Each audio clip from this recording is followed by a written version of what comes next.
just enough. Wesley Snipes, we will own this city. Ice-T, Alan Payne, Chris Rock, Mario Van. All right. Welcome to More Than Just a Movie. I am Kendell Lenice. That's my boy over there, Leroy Mckenzie Jr. As you know, Leroy Mckenzie Jr. And we are talking about New Jack City today. So y'all know More Than Just a Movie is where we break down classic Black films. We've done Love Jones, Love and Basketball, The Best Man, and now Boomerang, and now New Jack City. So if you've missed some of the episodes, please scroll and look at all of them. We are just getting started. So today is New Jack City. We are going to break down that movie. How you feel, Leroy, as a trailer plays in the background? I know, right? I'm good. I'm doing just awesome. This all of them have been fun, but this one was I actually I think I remember when I went to the movies to see this one. Oh, you do know this one. So if you watch us, on this show, I always remember where I was. And I say, Leroy, where were you when you saw this movie? Do you remember going to the movies? He always says no. So today I'm excited. Before we hear Leroy, how he saw the movie and where he saw it and who he saw it with, make sure you subscribe below. It's so important that you do that and hit that notification bell while you're down there. And also take a look at my page and all of the other videos and inspiration and interviews I have on there. All right. I got to start off by saying I am my brother's keeper. There it is. One of the quotes from the movie. I am my brother's. Sit your $5, before I make change, all of those different sayings in there. All right, so Leroy, let us know, let everybody know, where were you? And before you even get started, New Jack City was released March 8th, 1991, directed by the great Mario Van Peebles.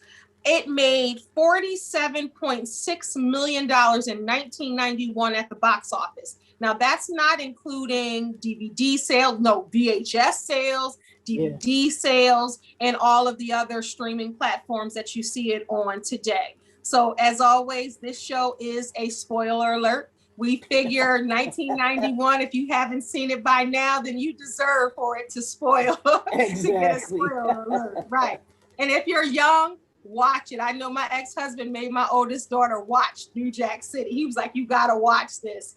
But Wesley Snipes, Alan Payne, Mario Van Peebles, Ice-T, Michael Michelle, Chris Rock, Vanessa Williams, Christopher Williams, the real Vanessa, the original actress who was on the Cosby Show, brown skin beauty, Vanessa Williams, Bill Nunn, Judd Nelson. So many names that you know and love and that are still working today. All right. So let me ask you before I get into the soundtrack, I want to ask Leroy, when did you see New Jack City for the first time and what do you remember? Yeah, I saw it and I was actually in college. That's why I remember it, because me and my buddies, we went together because we all wanted to see, this movie, because it was the It movie back in 1991. So it was a group of us. I don't remember how many of us, might have been 5 of us or so, something like that. But we all went to the movie theater right down, because I went to the University of Maryland Eastern Shore. And it's funny because where my school is, Princess Anne, Maryland, it's literally one of those towns that has one traffic light. Wow. It has one traffic light. So we had to go into Salisbury, Maryland, to be able to go to the movies and everything like that. So we hopped in the cars. I don't even know whose car we hopped in. Probably a couple of us hopped in the car and rode over to Salisbury, which is like a 15 minute drive on the highway, and went to go see New Jack City and loved it. Loved it at that time. So in Salisbury, were they ready for New Jack City to come to the theaters in Salisbury?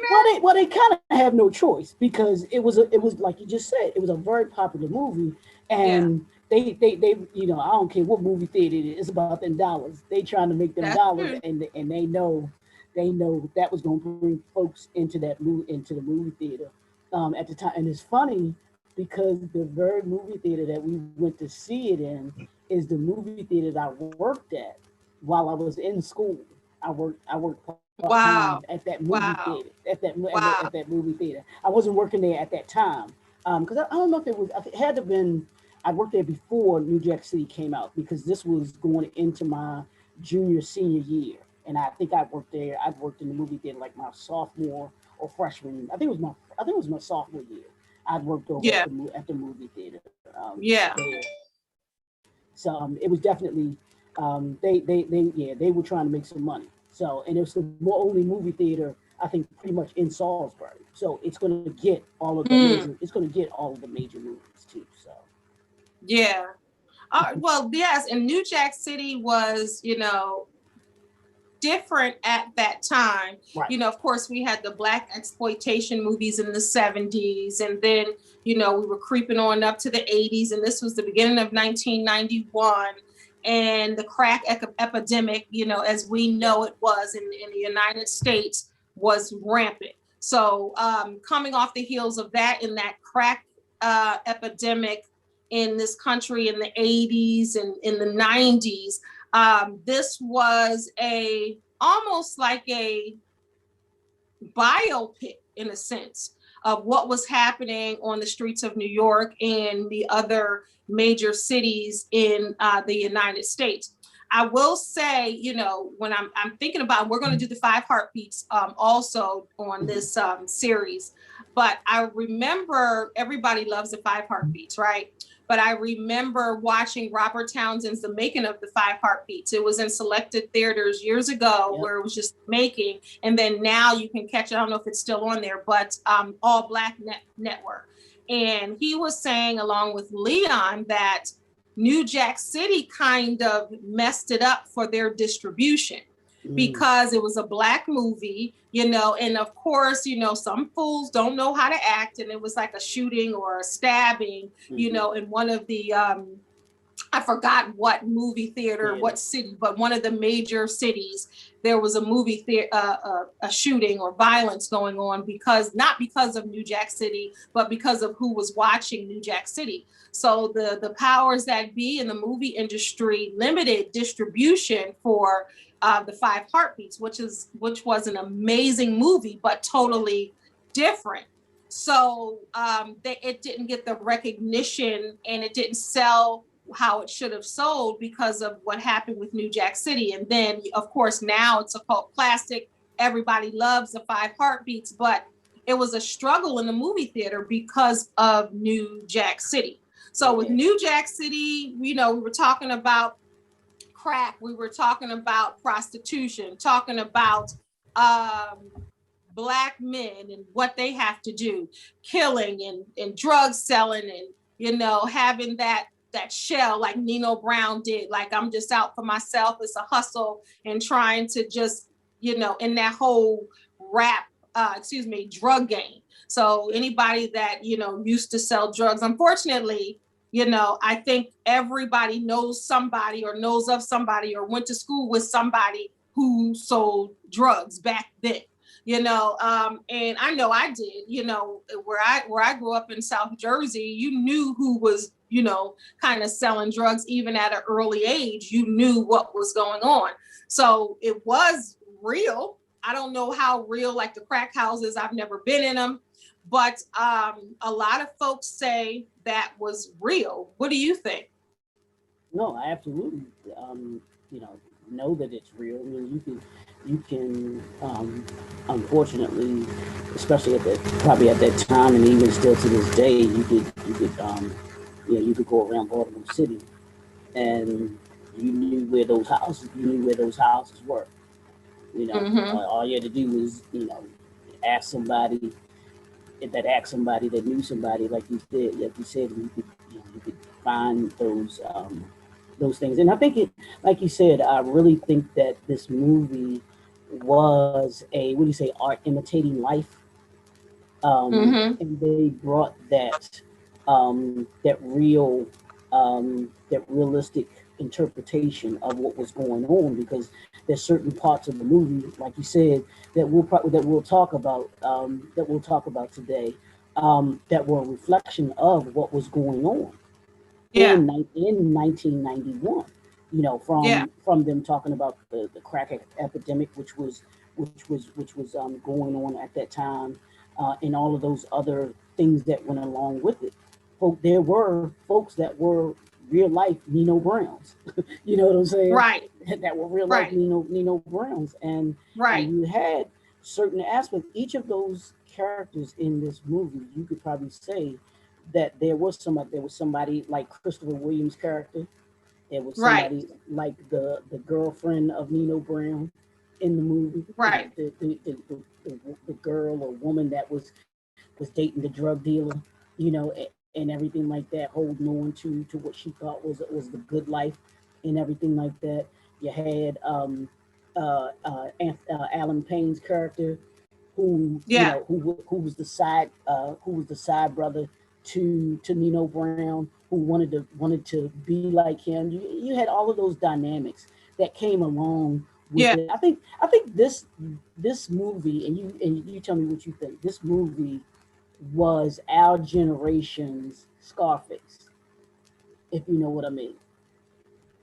When you think about the movie Scarface, I can see that. I can definitely. You think about Al Pacino's character. He was this larger than life drug dealer and everything like that. Here, Nino Brown was kind of like the equivalent to Scarface.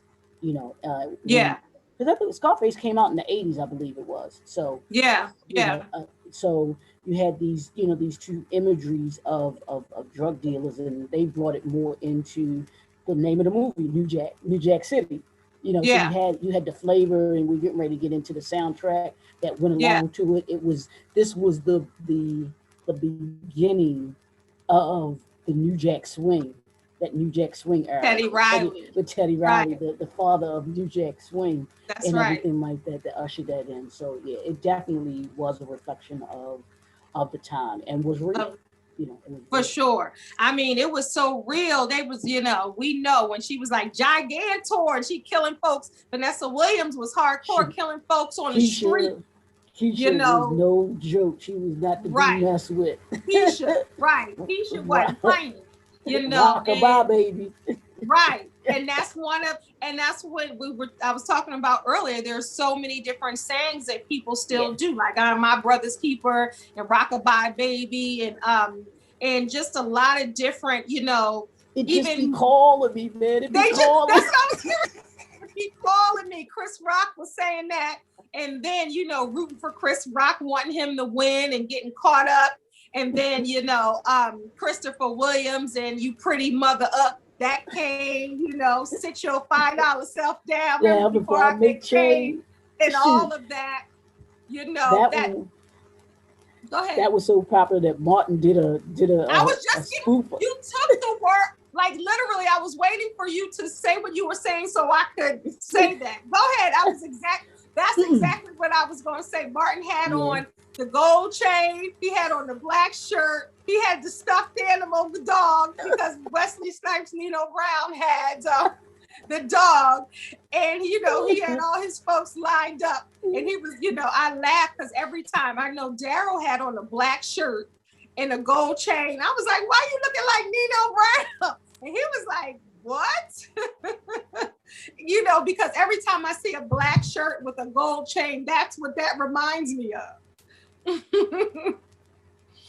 I don't know if we have a little lapse. We got a little lapse. Absolutely. All right. So let's talk. Absolutely. Yeah. So let's talk about the soundtrack before we go any further. So New Jack City soundtrack, I had it in cassette tape form. I remember having the cassette tape of the New Jack City soundtrack. We had There You Go Telling Me No Again, Keith Sweat. Keith Sweat was even in the movie singing at the wedding. Y'all remember that? But Keith Sweat, Johnny Gill, Albie Shore, Queen Latifah, the OJs, Troop, Levert, Two Live Crew, Guy. I mean, and it launched singles, the first single that launched from New Jack City soundtrack was Christopher Williams' I'm Dreaming. That was the jam, right? And then Color Me Bad, I Want to Sex You Up. That was the second single. So Dreaming from Christopher Williams dropped in February before the movie came out. And then I Want to Sex You Up premiered like right that week the movie came out in 1991. And people still love those songs and that soundtrack to this day. What you think about that soundtrack, Leroy? It's actually one of my favorite soundtracks of all time. I think it is by far, I think out of the movies that we've done, to me, it's probably my favorite soundtrack. And I think it was like Gray and Black, right? Wasn't it like Gray and Black? Yeah, something like that. Yeah, something like that.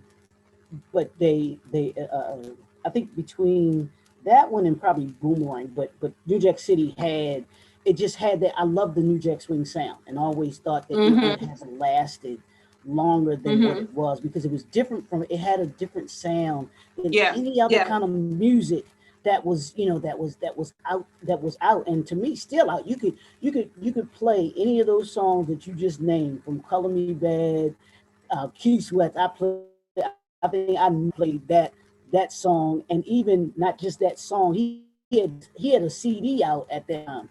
I think it was I don't know if that was his second CD or not, but that was it had that song. There you go, Telling Me No Again. It had that song on there. I wore that song out, the Color Me Bad song out, all of them, because it was just a sound that we hadn't heard before, and that we just love. And of course, Guy was one of my favorite groups, and still is one of my all-time favorite groups. I just wish that they had lasted long. I always thought that they could have been and done so much more had they not had the egos that they had and gotten involved in everything like. But this soundtrack, and I don't know if Teddy was the executive producer for the music or not, but I know he had a lot to do. I know Al B. Shore was one of them. Teddy was one of them. It was a few. Yeah, with the different songs, they kind of had different producers, and then the overall. So it was a lot of producers on there, but he was definitely one of them, for sure. Okay, yeah, definitely for sure, because they definitely had, I think, like you said, I had a couple of tracks on there, and just the whole feel of, or sound of the soundtrack was that New Jack Swing that it gave. Yeah. So when I look and think, like, this scene, I was just like, was this real? Listen, see if you remember this scene.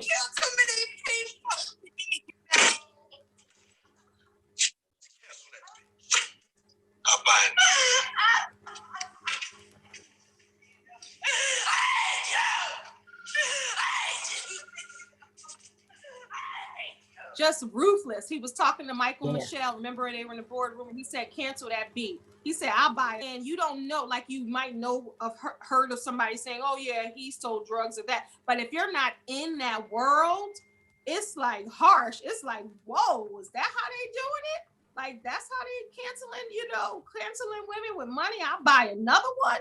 Like, it was just, Nino Brown was vicious, down to even Bill Cobb. Y'all remember the old guy in the movie, and with Bill Cobb, remember how he was, and he was on the and got Nino Brown at the end. But that was the mission. It was the mission to get Nino Brown and to clean up the streets. So let's talk about, like, in the beginning. So in the beginning of New Jack City, when it's coming on, they're riding in the Jeep, with the doors off, the windows off, and all of that stuff, and you're seeing it. Did you know, like, I know we saw the trailer, but did you know what to expect when you saw this, or you were just happy, like, the Black folks had a new movie and I'm going to see it? Well, I think it was more on the lines of, it was an all-Black cast that Mario Peoples had put together, and we wanted to see us on the big screen and everything like that. So I think it was more so that, plus like I said, just the nuance of it, because it was in that time and space. I think it was in direct opposite of Love Jones, because you had this era, which was in that era of these positive black movies, because you had Love Jones, I think Love and Basketball, all of Love and Basketball, Boomerang, all of them were around in that same time frame. Yeah. I mean, the Boomerang might have been a little later, but they were all around in the same time frame. And we had seen so many drug movies. We had seen so many of our characters playing the drug, the drug lord or whatever, and everything like that. And even though this was Wesley Snipes' character was a drug dealer, there was still this kind of an affinity for Nino Brown. You know what I mean? And who he was, and all of the things that came along with it. And like you were saying at the beginning of them, they were just some hustlers. They were just some hustlers, street corner guys trying to make it and trying to figure it out until G Money. They found out about crack. G Money was like, dude, I got something that's gonna change our life. Right. He was like, like you were just talking about them sitting in the Jeep, and they were riding in the Jeep. He was like, man, they wasn't coming back for the crack. He was like, they coming back for I don't even remember exactly what he was saying. It's gonna make them it's gonna make them loyal customers. You know what I'm saying? Right. Unfortunately, it make them loyal customers because that's what they were gonna be addicted to. And I have no idea how it works or whatever, but evidently it's the same thing. The crack and cocaine are the same thing. It's just in a different form. And it's cooked into rock. It's not just in a form, right. I think it's not sniff, but it's the rock, the crystallized. It's smoke. It's smoke. But I don't know what they were. What you call it? What they were cutting it or mixing it with that made it so addictive. And everything like that. But throughout the movie, I think that was a true adaptation of what cocaine, except what drugs do to you, with Chris Rock's character, what it did to him, and that was real, where it only took one hit. They said it only takes you one hit. It only took you one hit of crack, and you were addicted. They were beam me up, Scotty. Right. You was looking for that next hit, and everything like that. So that's how they came to be the big time dealers, and that's what I loved about the movie too. There was a story that was told in New Jack City. I love the story. And it started here. It took you through. That's so true. And like you said, with G Money and the Jeep, they were just, I guess, like they call them, in The Wire or Baltimore dope boys. They were just, I guess, small time hustlers, even though Nino was still it was like G Money and Nino Brown were on that same wavelength. They were on the same level. And then when crack came and G Money introduced it to, their organization, BMB, their organization, and Nino saw that, his eyes got all watery and glittery, and he knew that it was about to change the game. And when you think about that, you think about the community, and you think about how it was, back then, Say No to Drugs. By the way, Say No to Drugs came from New Edition. I don't know if anyone knows that. And Nancy Reagan stole it. So New Edition, they asked New Edition. Yeah, they asked New Edition, because they were young at the time. And Nancy Reagan asked them, and they had a thing, and they said, just say no to drugs. And Nancy Reagan ran with that and didn't give New Edition no play, but that's all right. Bobby let them know, what's going on. But, we were in that whole say no to drug, era, and get the bad guys and let's clean up the communities, or let's try, this crack thing is destroying, the country, city by city, inner city by inner city. And, people were dying, mothers and fathers were on crack. So it wasn't a good thing. So in the movie, I'm glad that they took you, like you said, telling the story, but then also shed light. So to me, I would think that, okay, it might have inspired some drug dealers to be like, okay, let's do this. But it might have also prohibited people like, man, I ain't trying to end up like Nino Brown, later, because even when he was friends with the friend and then he had the girlfriend,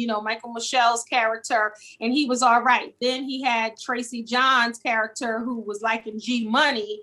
And then all of a sudden with, him. And so that fallout was like money, drugs, women, the fallout between, the two homeboys. And then G Money did something that the cardinal rules said that you should not do. Don't get high off your own supply. And he was tripping. And they were like, wait, Nino was like, hold up, you on that stuff? When he was on the basketball court and they was doing their thing, I liked him when he had the little, chest hairs and taco. He later shaved that. I was like, come on, Alan Payne, that was all right. And I know it's split 50-50 because some women love chest hair and some women hate it, but I thought it was quite all right for Alan Payne on that basketball court. But then you had that. So let's talk about that. So when you have they're on equal levels, right?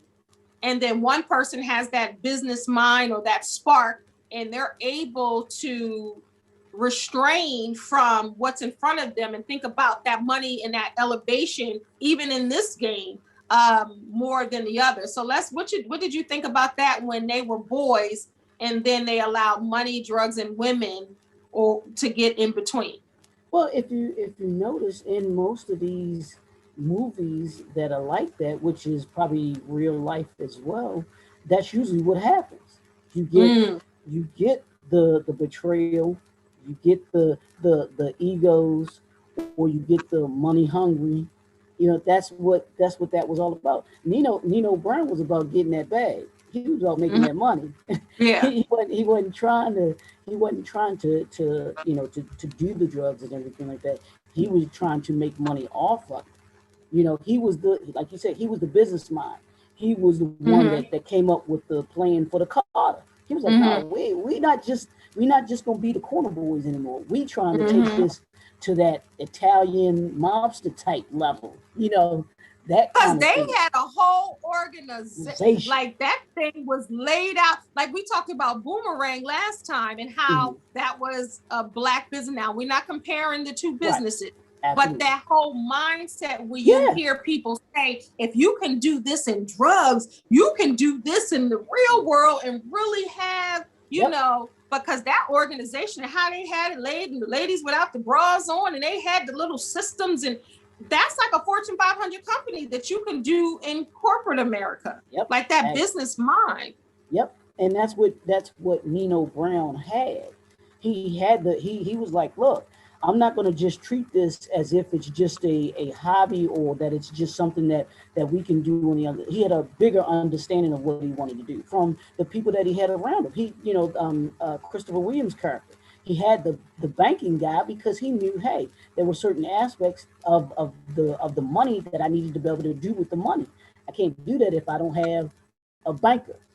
He needed security. He had Keisha and the Dutter Man handling the security aspect of it. What to be able to protect the product and everything like that, and to be able to alert them of what of if 5-0 was coming around and everything like that, so that they could do what they needed to do. So he had the bigger picture, whereas G Money, G Money got caught up in the ego thing, what I call the ego thing.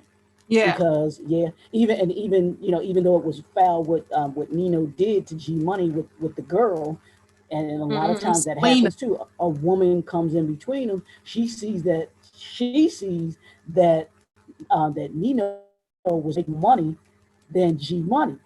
So what did she do? Gone to the highest bidder. She did that dance in that red outfit, right? And she was with G Money, and they're watching the movie, and then she starts dancing for me. He was like, I should have known. He knew. He already knew what time it was. And then Selena, which was Michael Michelle's character, was sitting right there, and he lost all sense of. He had that thing like, I'm the boss. You're gonna do what I say, even the women, even the people around me. Like he started not to even care. About that. And having that mentality, like we talked about, I'll buy another one. another that woman. was definitely Nino. And unfortunately, no, go ahead. No, I was going to say, I mean, that's what I was going to say. That was definitely Nino Brown's character. He didn't care. Only thing Nino Brown cared about was that money. How it can make money, and whether it was whether it was a woman, because he even said it to G Money. He's like, you gonna let a woman come between us and what we build in here, what we built here? It's like she was, and to him, literally, she was nothing. She didn't mean anything to him. It was just somebody to do. But he didn't care enough about G Money to say, you know what, I ain't even gonna go there, because it did ruin their business. It did ruin what they had put in place and everything like that. Because everybody was disposable and expendable at that point to Nino Brown, because the only thing that was reliable was getting that money. So when he saw that G Money was on drugs, he was like, man, I can't trust you, because he was wild. Remember, he was looking through the fish tank. He was wilding. So let's talk about, in every movie, there's always, the nemesis. There's always the person trying to bring you down. And that was Mario Van Peebles. It was Scotty, who played Ice-T, and then Nick, which was Judd Nelson. So with Ice-T, one of his first movies was Breaking in 1984. But this was one of his first big movies, as we can tell by his acting. He didn't have a lot of range. He was trying to take Nino Brown down because he had a personal vendetta, which we found out as the film continued to go on, how Nino Brown just killed his mom, right? Just killed his mom, in broad daylight. So we didn't know that at first. And as the movie goes and he's really trying to take him down, we begin to see that. So we have Stone, who Mario Van Peebles played, and Judd Nelson, Nick, and Ice-T, Scotty. They're all trying to take Nino down because of what he's doing to the community, to what he did to Ice-T's mom, and to really clean up the neighborhood. So they bring in Chris Rock to help. Now, they were against it because he was a reformed crackhead. It's calling me, it be calling me. He was reformed. And Stone said, I don't think this is a good idea. Nelson said, Judd Nelson was Nick, I don't think it's a good idea. But Ice-T says what? And what happens? Well, I don't know what he said to Mario's character, but because Chris Rock wanted to do it. He was like, right, man, he was up, let me do it. I can handle it. It was pretty much his idea. Right, and they had to. I think when they decided to do it, it was all right. We're going to do it, but we're going to do it with keeping a short leash, so to speak, and a really good eye on, on Chris Rock. So I think there was hesitancy, and rightfully so, because Ice-T's character, when he talked to Chris Rock's character, he asked him, he said, man, are you going to be able to handle this? Because you're going to be right back in the middle, in front of the stuff, the very thing that you just got off of. He busted him right. Doing drugs and doing that. So Scotty was trying to help him through the recovery process as it goes through with his white ashy lips. Remember that? Goes through that, and they show the montages of Scotty helping him get clean. So then now Pookie is clean, which is Chris Rock. Pookie is clean. So now he almost wants to give back by taking down the person who put the crack on the street for him to be a crackhead in the first place. Anybody want to buy turkey? That's when you knew it was about to not be so good. That's when you knew, like, okay, this might not work so good. Here's the ironic thing, and I'm going to go back to it really quickly, but you talked about Ice-T, and Ice-T talked about this too. Here he was, And for those that aren't familiar with Ice-T, you need to look this brother up because he's been around for, like you said, a long time. But he got his start with breaking. But before breaking, he was actually a rapper. Looking back at his music, but even before that, he was a blood drug dealer, right? Yeah, he was a Yeah. drug Oh dealer. yeah. But I think he was part of a gang, and and he wanted to get out of it, and he wanted to go to find. And his way to get out was originally, like I said, was rapping. He was able to get out of the game, and those fellas that his homeboys, they encouraged him. He talked about that. They encouraged him to pursue being a rapper, Because he was a and then pimp too. yeah, He was a pimp too. all that, all He was all that, he's you got know. the whole street light. Right, but he talked about when he I guess he got the role of New Jack City, but he had talked about hating cops, and here he was now playing a cop, not only in a movie, but for those that go back and watch the what is it, Law and Order, the SUV, he's been on that for years. SVU I mean, he here. really made his career on that one. That's a Yeah. paycheck that's a paycheck every week. Because that's how some people just know him from SVU. Right. That's all they know. They Right. don't know about the rapper. They don't know about New Jack City. They just Yep. know Ice-T married to Coco and he's on Right. Law and Order. That's all they know. But he talked about that. He was like, he hated the cops, of course. And he said it's ironic. And he was like, his homeboys watching him like, dude, you playing a cop? Right. You were Mr. I hate the police. Right. And then you are playing one. So it was And ironic him, his first major role playing a cop, but he played a New Jack cop. He wasn't that traditional detective. He wasn't that traditional cop in this movie. And he was a good cop he was a cop trying to do some good, bringing down a drug dealer in the community and everything like that. Absolutely. So I know it had to be kind of like full circle for him. It had to be. He's playing a cop, bringing down a drug dealer, and he was a drug dealer before trying to take out cops and stuff like that in his younger life and everything like that. So I thought that was that's a very interesting. It has to be an interesting story for him, an interesting contrast for him and stuff. Right, to see how the other side lives. Right. But I remember we were talking about how they had it. So I just want to read something. So this story begins in Harlem in 1986. As we talked about in the 80s, that's when crack epidemic was rampant in all the urban cities across America. And Nino Brown and his gang, CMB, Cash Money Brothers, become the dominant drug ring in New York City once crack cocaine introduced to the streets. His gang consists of his best friend, G Money, the enforcer, Dada Man? Was it Dada Man? Gun Mo. They call her Gun Mo Keisha, Nino's girlfriend Selena, and her tech-savvy cousin Kareem, which was Christopher Williams.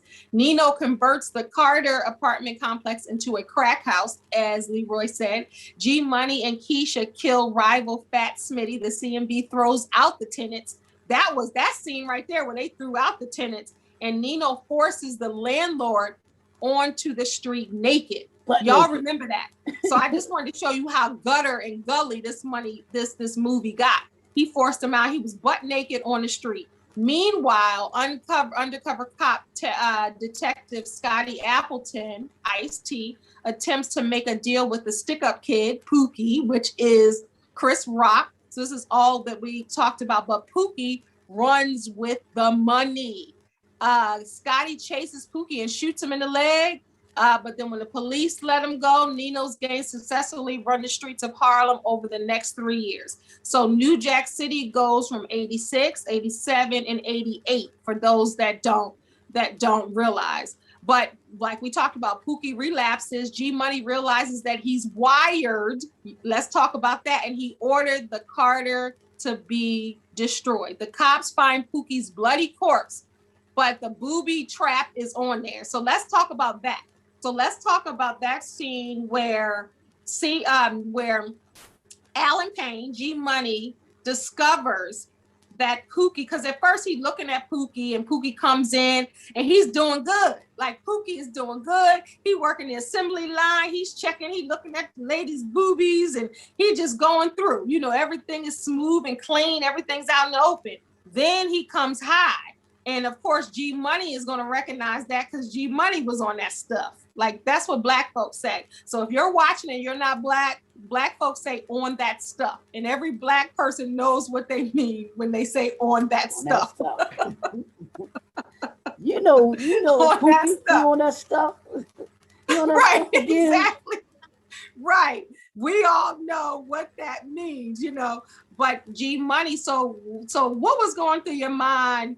First of all, when Pookie goes in there, getting ready to go into infiltrate, what were you thinking? Like, nah, Pookie, or I hope Pookie. Like, what were you thinking? What was going through your mind? Well, I think most of us, like you said before, I think most of us were rooting for Pookie, for him to be able to get, because he had just gone through the rehab. He'd gotten through that. Ice-T was one of those cops that cared enough about him to see him through all that. But then when he went to be an informant, as we'll call him nowadays, be an informant for the for the police and everything like that, and he was going to be around the very thing that that he was that he had been addicted to. That's tough. That's like, I mean, and it's important that folks understand that you have to, when you, well, I don't care whatever it is that you're addicted to, you have to change your environment. You have to change your environment, because it's very tough to be around the very thing that you're addicted to and to be able to not succumb to it again. It takes a strong person to be around it. And honestly, just like they had the apprehension, was he strong enough? And it showed that he wasn't. It showed that he wasn't strong enough to, at least at that point, in his life and everything like that, he wasn't strong enough to be able to withstand what he went through, and it ultimately cost him, cost him his life in doing what he was trying to do. He wasn't strong enough to be able to sustain from it, to be able to do the job that he went in there to be able to do. And Ice-T blamed himself because he knew that he shouldn't. So then Ice-T he went all the way in. So then that's when he tried to infiltrate and have on the basketball court and out there, to try to pretend that he was a supplier or a deal. Was it a supplier or something like that? No, he wasn't even a supplier. He was somebody, because he had befriended Nino. G Money. Befriended Nino, No, G Money first, initially, right. G Money introduces him to Nino. Right. So I think he was a connect. That's what it was. He was a connect or supplier. He was a connect through G Money, and then he gets in and he infiltrates them, and then as informants do, they create this hedge between, they kind of see who they can put that hedge between, and he did. He saw that he could put a hedge between G Money and Nino, put the thoughts in G Money's head, because G Money was the money hungry one. Put the thoughts in G Money, hey, you can do a lot more than this. And then he goes, Nino, he cutting a deal with so-and-so, with the Italian brothers. So he pits them against each other, or at minimum puts doubt in each other's head. It's the same story, same scenario. If you watch, and this is, I think, real too, because if it's the movie Judas and the Black Messiah, same thing that they do with Fred Hampton's character and the gang member, the gang head that was up in Chicago at the time. He tries to pit them against each other.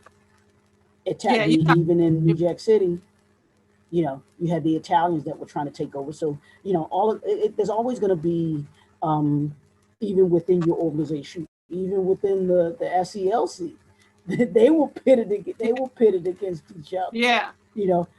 Nation of Islam, pitted against Malcolm against the Nation of Islam. So there's always that element to it where, and most of the time they get another Black person to do it. Right, exactly. And this was no different. This was no different. They Ice-T, he did what cops do when they, when they go on the inside, which is to infiltrate and to, and to try and bring down an organization like that. That's what they do. That's their MO. So now let's talk about when you go against your friend and you get on that stuff, and Nino Brown and G Money grew up together, best friends, but Nino shoots G Money. Yep. On the court. They were on the basketball court, right? No, they were. This was at the top of the. This was top of the building when they were on top of the building. Top of the building. I'm thinking about it first. Remember, G Money had called Nino to tell him that they had to shut the car down. They had, and he was like, "Oh, you need to come meet me." And, they were on the top of that building. And Nino, you can see some remnants of humanity for his brother. So you like at first, like, nah, he ain't going, not G Money, not CMB, we all we got. Like, no. Like and you, my brother's keeper. At first, because he's like kind of, you can see his face change and he's tearing up. Right. And you think, am I my brother's keeper? And you like, no. Then he smokes, kills G Money. So at that point, it's like this brother don't care. Like even his childhood friend, when it gets in between business, did you think he was going to kill G Money though? Everybody was like, ooh. I remember in the movie theater. Because I've seen this movie a million times by now, but in the movie theater, that first time, everybody's like, because nobody expects that. They expect it, but not. Honestly, at that point, I kind of did. It didn't surprise me. I'll put it that way. It didn't surprise me that, because like you said, Nino was ruthless and Nino was about that money. And as it went on, he got more ruthless. Right. So anything that was going to interfere with him and his money, he was going to take him out, even if it meant his brother, even if that meant G Money, even if that meant getting rid of his, his girlfriend, the girlfriend at the time when he had used his daughter as a shield, which was just, now that's ruthless. Woo! Right there. You want to talk about ruthless? That's ruthless. Right there. Yeah, that right there. That's when you knew that this man did not care. He was buck wild. That's why Bill Cobb's character was like, "We gonna get him." And remember, he was like, "You," and then Nino Brown makes fun of him. So you using little girls as shields. You making old men, like making fun of old men, right? You shooting your best friend. You disrespecting women. You using people because somebody light skinned. You got a pretty mother. You stabbing his finger. His hand. Like you anyway. Right? You pretty mother, and you stab him. So now you a colorist. You a murderer, a colorist. And you really, that's when you see him lose his mind. But what's funny to me is in Coming to America 2 in New Jack City, he had the same hair. You remember? Yep.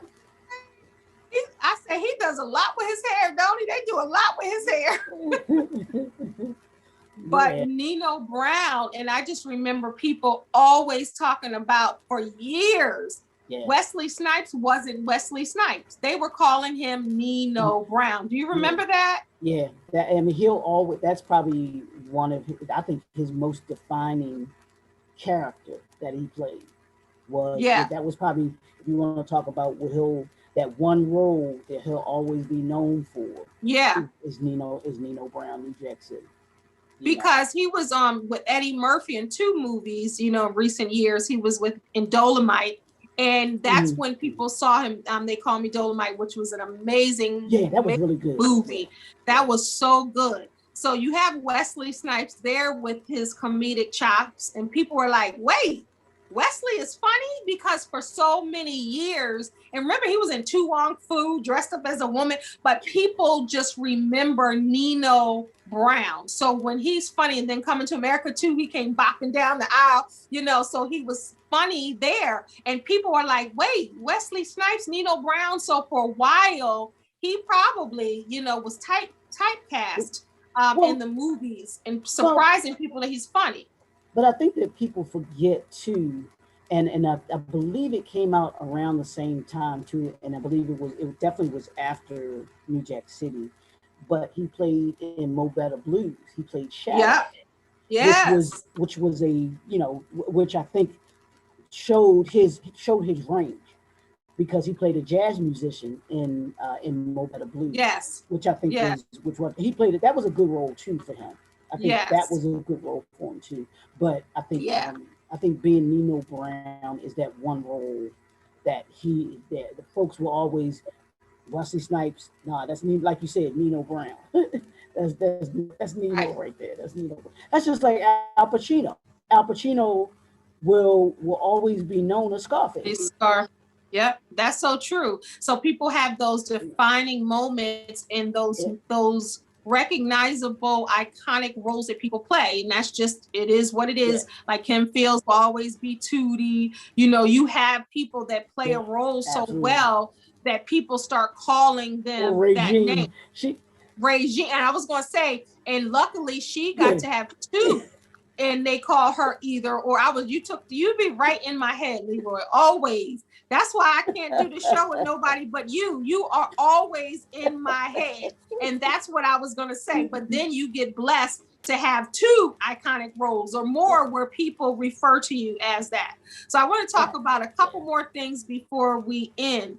But I just want to give Vanessa Williams a shout out. First of all, she made the former Miss America actress add an L in her name because she's like, I'm the original Queen Bee, Vanessa Williams. Okay, I had my SAG card. I've been doing movies and shows since I was young. You just came into the game, so you add your L. So I respect her for that. But let's talk about. And that took years. Right. It took years. They were fighting in court for a minute.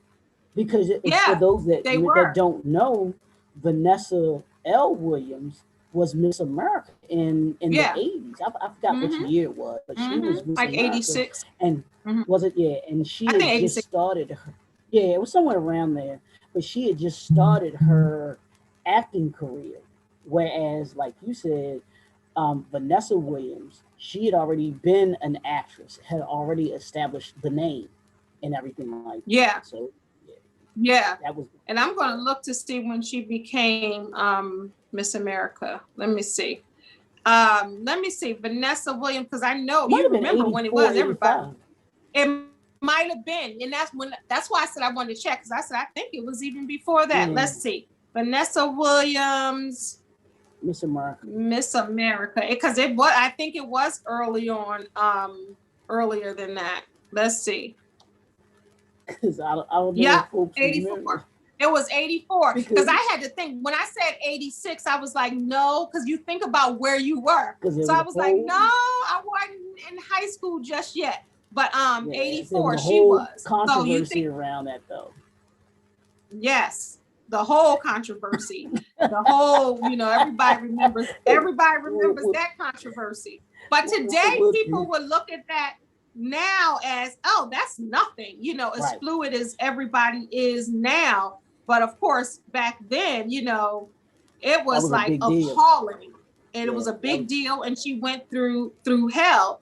And now people, they do worse Sunday. Well, I mean, but I wanted to get back. I wanted to get back to Vanessa Williams, though, because I wanted to make this point. It just the other Vanessa Williams. I wanted to make this point because it reminds me of Little Kim's lyric, "Only female in my crew." There's always a female in that crew, right? With all the men, there's that one rough and tough girl with that. And you got to see that on screen where it was just all guys and then you have the girl. which then reminds me of fast forward with Junior Mafia and Little Kim. Then you go to these different, you know what I mean, with that one woman in that. And then also I wanted to talk about the cultural influences, which I found interesting because of New Jack City, Cash Money Records in New Orleans. Cash Money was named after the Cash Money gang on New Jack City. Cash Money Records with Lil Wayne and the Carter. Think about it, the Carter Complex, his albums. And Lil Wayne and Tiger have referred to themselves as Young Nino. The wrestler New Jack got his name from the movie. Then you have comedian Gary Goldman, who refers to the movie in his comedy special in this economic. And then you have different things that came from that movie. You know, I don't know about it. It wasn't bad inspiration. Hopefully, I'm sure it was in many cases. Let's just be real. But hopefully they saw that at the end when Nino Brown and Scotty were fighting. And remember, he was all bloody and he still was talking trash. Remember? Mm-hmm. Yep. I like Ice-T was saying, you know, this is personal. He was like, Nino was like, I'll be out in 10 days or less than. He was like, I'll be out, you know, whenever, because he felt, which he did, he beat the system. He knew that he felt as if that he could beat the system, and he actually had beat the system, but he couldn't beat the community because what's the character's name, the older gentleman. His real name was Bill Cobb. I can't think of his the character's name. Yeah, but he was the older guy that pulled the gun on him, and when Nino Brown was in the community and stuff like that. But he shoots him at the end and says your soul is required in hell. So it was like, hey, you know, that's unfortunately sometimes that's usually the way that it ends for drug dealers. Either dead or in jail. Yep, one of the two. That's your call at the end of the day when you choose to go that route. So then they pan back and the music is on. They just walking down the street like nothing, and he's laying in there in the courthouse or wherever that was. The courthouse. Yep. He's on the ground. Ice-T puts his glasses on. Put his sunglasses on. Was like, oh well. And then that's that. And then the music plays. You got Levert out there. You got the OJs. You got, you know, they are all out there, even making cameos in the movie. So if you had to rate New Jack City from 1 to 10, what would you give it? Oh no, it's above 10. It's okay. Because I thought it was well written. I thought the story was relevant to what that time was, and folks in our community could really relate to it. They could relate to it because they knew a Nino Brown, they knew a G Money, like you said, you knew a G Money. You knew a Keisha. And I stayed away from them. Them guys that they say you in junior high and high school, they got the car. How you got I stayed away from them. You want to ride? No.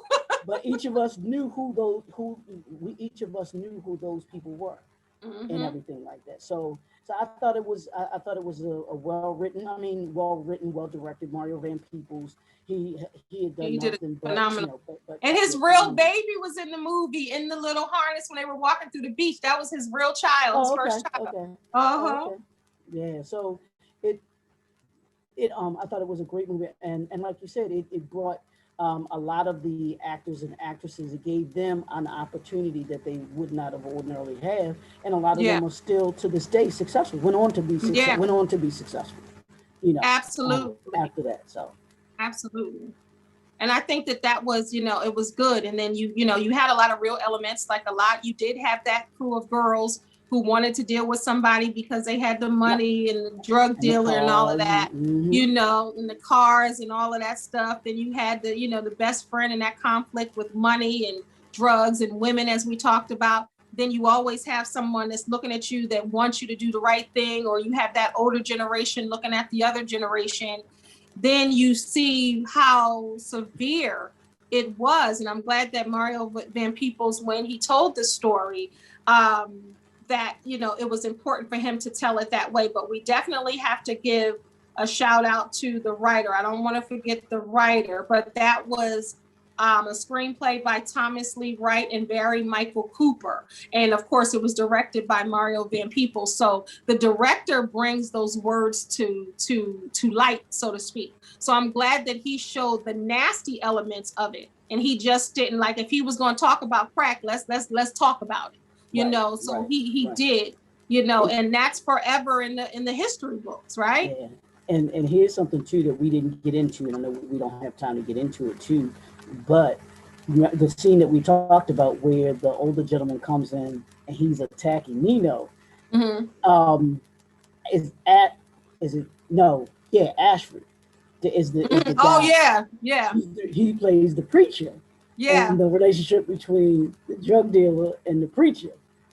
Talk about it real quick. I think that's for real in a lot of cities. Yeah. I'm sorry, it's real. Yeah, I mean, and what, you know, where I guess the preacher was trying to get certain things done, and he was willing to do business with a drug dealer, you know, in the community and everything like that, and thinking that he was doing some good when he was actually, to me, he was doing a disservice to the community by dealing with a Nino Brown and having that aspect of it, and instead of saying, you know what, no, we're not going to allow you to do that here. That the older gentleman that pulled the gun on him was a stronger person than the preacher was, because he was like, no, we're not gonna let you come in our neighborhood. You got to get out of here. And that's who the pastor should have been partnering with. Yeah. You know what I'm saying? Look, we're trying to make a difference in this neighborhood. Yeah, because you need somebody that's going to stand up and say, not on my watch. Yeah. Like you really do. And I love the balance that they had. Like, okay, this is infiltrating our cities and our neighborhoods, our communities, but everybody is not for it. Yes, some people just walk past the crackhead, walk past the vials, walk past the crack house, walk past Nino Brown because they're afraid, or they become desensitized because it's a normal thing in their neighborhood, or they know an auntie or grandmom or mom or father or uncle who was on that stuff. So it's almost like you get desensitized, but then you need the people in the community that want to fight it, and they're willing to be bold and brave and risk their lives to make their neighborhoods better. So I think it, definitely a good movie. It's definitely a staple in the Black film community, as well as people across the globe with New Jack City. So, if it made $47.6 million in 1991 at the box office, I'm sure it is the gift that keeps on giving. I'm sure that it's still making money, but even if it's not making money, it's still making an impact. And from 86 for 80 to 88, that's what they wanted to show, or 89, that's what they wanted to show. And those were the years I was in high school. So, but this was New Jack City. But before we end, I would like to promote Leroy's magazine. This is What Up Baltimore. This is Brandon. You see this? Mayor Brandon Scott. He is the new mayor of Baltimore City. See his afro, and he has his mask on. That's the youngest mayor ever. I believe he's 37 years old in Baltimore. So this is the youngest mayor in Baltimore. So he came to make a difference. So I just want to give a shout out to Leroy Mckenzie Jr. right here, Lady J, and everybody who put this amazing magazine together. This is the second issue, and somebody y'all might recognize is in this issue. I'm in this issue. Absolutely. Yes. So it was a pleasure to be in here and to be a part of this. This is amazing, Leroy, to have an idea. This is the Black History edition. So y'all get this, and I'll tell you how to get it in a minute. But I'm so proud of you, and congratulations on, not just having an idea. You all had an idea, but you brought it to fruition. And that's the thing. So you can say that you started your own magazine. So for everybody, if you go get your copy and support them, go to ladyjmedia.com to get your magazine, not just because I'm in it, but because this brother is doing amazing things along with Lady J and Ahmad. Is it Ahmad, right? Ahmad. Ahmad. So real quick, are you proud of yourself? Absolutely, because if you'd have asked me if I would have been partnering and doing a magazine, that was the farthest thing from my mind. And I'm saying I literally mean the farthest thing from my mind. I was like, and even when they asked me to do it, I'm like, I'm not doing this. I'm like, I'm not doing it. I said, because I know it's it's a task that you have to be willing to take on and everything like that. So yes, I am. I'm proud of it. I'm proud of the editions that we've had. They have turned out phenomenal. And the stories have been just phenomenal as well that have been featured in there. So you can definitely go to Lady J's website, or you can connect with me directly at JNF Enterprises at JNF Enterprises LLC at gmail.com. You can order your copy of the magazine. There you can get the physical copy as or the digital copy, and subscribe, because we're looking for subscribers. We definitely want to have subscribers. We have the monthly subscription that you can get at any time, or you can do an annual subscription to the magazine. And we're really proud of it. Proud to have the mayor of Baltimore on the cover, and then an article on him. And an article inside. Doing an article in there, because you don't just get the mayor of a city on a magazine. Trust and believe that. So that doesn't just happen every day. So we're appreciative of those such as yourself that have bought into the vision and that believe in the vision that we brought to reality and everything like that. So thank you so much. Absolutely. And all you business owners out there, we're talking about CMB, we're talking about businesses and turning it around. You can get an ad. If you're a business and you want to support them and also help your business, make sure you reach out to Leroy to buy an ad so your business can be right away. Because this is groundbreaking. This is just the second issue. So you want to jump on that train before that train, leads into different stratospheres, because I see, greatness for you all, for sure. Absolutely. All right, Leroy. You caught me with that one. I'm gonna let you know you caught me with that one. See? You caught me with that one. He didn't know I had the magazine right here, because we normally just end and that's it. But we got all of these let me see. All of these shows down. We got So now New Jack City is in the bag, Boomerang is in the bag, Love and Basketball is in the bag, Love Jones is in the bag, and The Best Man is in the bag. So now we gotta, I'm not sure what we're gonna do. We're gonna take off next week, and then we're gonna pick up the following week. So it could be Brown Sugar, it could be Coming to America, could be Waiting to Exhale. We don't know, but we hope that you come back here to this channel. And if you missed the other episodes of More Than Just a Movie, make sure you catch up and subscribe, leave comments. If there's a movie, a Black classic movie that you want us to talk about, leave those in the comments also. Thank you, Leroy. Absolutely. Hey, lady, thank you so much. This is always fun. This has really been fun. This is always fun. It's fun talking about these movies, and like I said, each of these movies of a movie that we can watch over and over and over again, that we do because of the iconic the iconic movies that there are, and all of them absolutely and classics. You know what I mean? Absolutely. And just quickly, Leroy, no, this is a challenging time for me. I have to get an unexpected surgery, and I'm claiming that God is going to heal me, and, I'll reveal everything later. But, I had to continue to be me and do this show, because, God made me, and he had a promise for me. So, I thank you, Leroy. I appreciate it. And we'll see you next time, guys. All right. All right. Later. Bye.